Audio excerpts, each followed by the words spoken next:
দর্শকের হৃদয় ছুঁয়ে যাওয়া ধারাবাহিক মেরে জিন্দেগি হ্যায় তু এর ইতি টানতে যাচ্ছেন নির্মাতা। রোমান্টিক আবেশে ভরা এই সিরিয়ালটি আগামী সপ্তাহে শেষ হবে বলে নিশ্চিত করেছেন নাট্যকার। খবরটি প্রকাশ্যে আসতেই সামাজিক মাধ্যমে ভক্তদের মধ্যে দেখা দিয়েছে মিশ্র প্রতিক্রিয়া। কেউ আবেগে ভেসেছেন, কেউ আবার গল্পের শেষটা দেখার জন্য অপেক্ষা করছেন অধীর আগ্রহে। পাকিস্তানি এক বিনোদন মাধ্যমের তথ্য অনুযায়ী ধারাবাহিকটির দ্বিতীয় শেষ পর্ব আগামী 14 মার্চ সম্প্রসারিত হবে। এর আগে 7 মার্চ প্রচারিত হয়েছে বহুল প্রতীক্ষিত প্রথম শেষ পর্ব। শুধু পাকিস্তান বা বাংলাদেশ নয়, প্রতিবেশী দেশ ভারতেও সমান জনপ্রিয়তা পেয়েছে এই ভালোবাসার গল্প। এই ড্রামাতে আয়রা চরিত্রে অভিনয় করেছেন হানিয়া আমির এবং কামিয়ার চরিত্রে দেখা গেছে বিলাল আব্বাস খানকে। আনন্দ আর উত্তেজনার মেশেলে তাদের অনবদ্য রসায়ন আর আবেগঘন অভিনয় দর্শকের হৃদয়ে আলাদা জায়গা করে নিয়েছে। All Time Roma.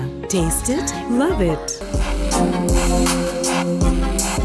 গল্পে কিছু অসম মুহূর্ত নিয়ে সমালোচনা থাকলেও দর্শক প্রিয়তার দিক থেকে ছিল আকাশ ছোঁয়া। আয়রা ও কামিয়ারের প্রেমে টানা পড়েন দর্শকদের টেলিভিশনের পর্দায় বুঁদ করে রেখেছিল দীর্ঘ সময়। এখন সেই ভালোবাসার গল্প শেষের পথে। এদিকে আয়রা আর কামিয়ারের যাত্রা শেষ হতে চলায় একদিকে যেমন স্বস্তি, অন্যদিকে ভক্তদের মনে তৈরি হয়েছে একরাশ আক্ষেপও।